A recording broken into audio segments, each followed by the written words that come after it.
I just had to let you know you're. She a happy baby boo. She a happy baby boo.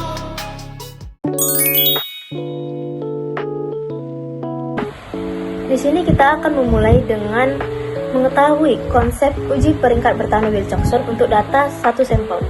Uji peringkat bertanda Wilcoxon satu sampel merupakan salah satu metode statistik dan parametrik yang digunakan untuk menguji apakah suatu sampel memiliki perbedaan yang signifikan terhadap nilai tertentu, atau biasa disebut dengan nilai acuan atau default.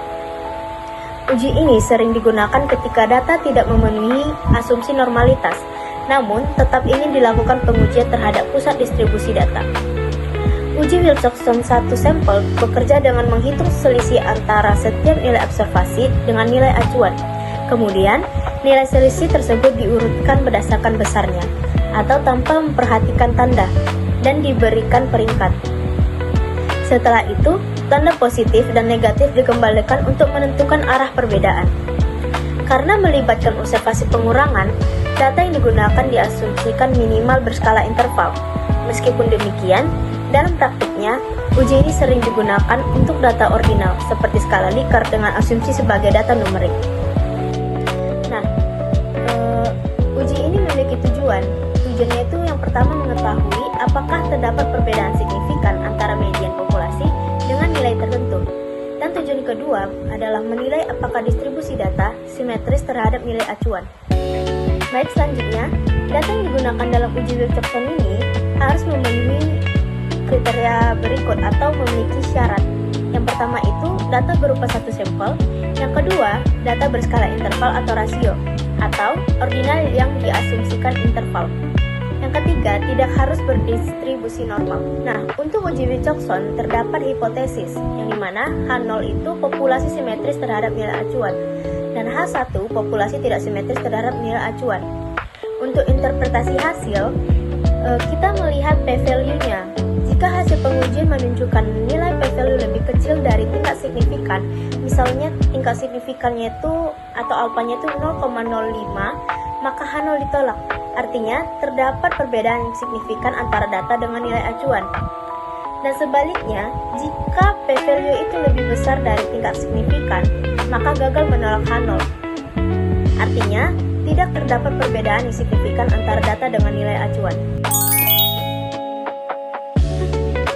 Selanjutnya kita masuk ke contoh kasus, yaitu seorang peneliti ingin mengetahui apakah waktu belajar mahasiswa itu setiap harinya sudah mencapai standar yang ditetapkan, yaitu 5 jam per hari. Untuk itu dilakukan pengambilan data terhadap 30 mahasiswa dengan mencatat lama waktu belajar mereka dalam satu hari. Pengujian ini bertujuan untuk mengetahui apakah median waktu belajar mahasiswa sama dengan 5 jam per hari atau tidak. Bisa kita perhatikan data berikut yang merupakan data waktu belajar 30 mahasiswa yang sudah disebutkan dalam studi kasus.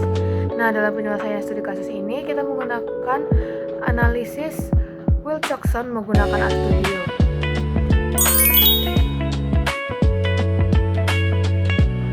Berdasarkan skrip RStudio yang sudah ditampilkan, didapatkan hasil sebagai berikut.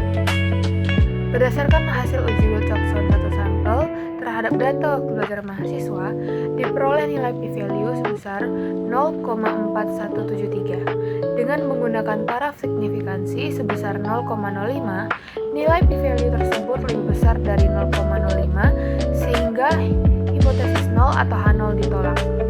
Hal ini menunjukkan bahwa tidak terdapat perbedaan yang signifikan antara median waktu belajar mahasiswa dengan nilai yang diuji, yaitu 5 jam per hari.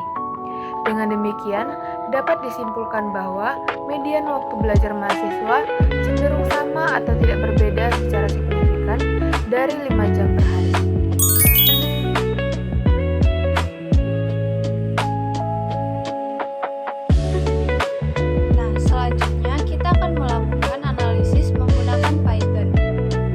Berdasarkan hasil uji Wilcoxon satu sampel menggunakan Python, diperoleh nilai statistik sebesar 179,5 dan p-value sebesar 0,4113.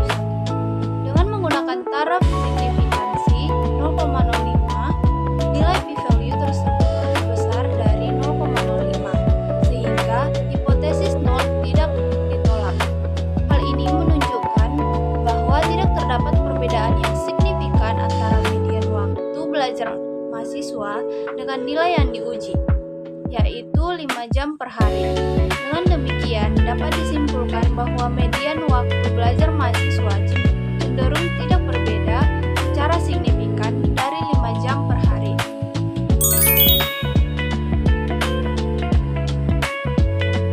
Baik, selanjutnya kita masuk ke perbandingan penggunaan RStudio versus Python. Kita bisa perhatikan tabel berikut. Berdasarkan hasil analisis pada waktu belajar mahasiswa, baik menggunakan R maupun Python, menghasilkan kesimpulan yang konsisten. Pada RStudio diperoleh nilai p-value sebesar 0,4173, sedangkan pada Python diperoleh nilai p-value sebesar 0,4111. Kedua nilai tersebut lebih besar dari taraf signifikansi yaitu 0,05, sehingga pada kedua metode hipotesis nol tidak ditolak. Hal ini menunjukkan bahwa tidak terdapat perbedaan yang signifikan antara median waktu belajar mahasiswa dengan 5 jam per hari. Perbedaan kecil pada p-value disebabkan oleh perbedaan pendekatan perhitungan seperti penggunaan koreksi kontinuitas atau metode aproksimasi. Namun demikian, perbedaan tersebut tidak mempengaruhi kesimpulan akhir, sehingga dapat dikatakan bahwa penggunaan RStudio maupun Python memberikan hasil yang konsisten dan dapat digunakan dalam analisis uji Wilcoxon satu sampel. Kesimpulannya, uji Wilcoxon satu sampel merupakan metode statistik non-parametrik yang digunakan untuk menguji apakah median suatu data sama dengan nilai tertentu, terutama ketika data tidak berdistribusi normal. Dalam penerapannya, baik menggunakan RStudio maupun Python, keduanya memiliki perbedaan pada aspek teknis penggunaan, namun tetap menggunakan dasar perhitungan yang sama dan menghasilkan output berupa nilai statistik uji dan p-value. Berdasarkan kasus waktu belajar 30 mahasiswa, hasil analisis dari kedua tools menunjukkan p-value yang lebih besar dari 0,05, sehingga hipotesis nol tidak ditolak.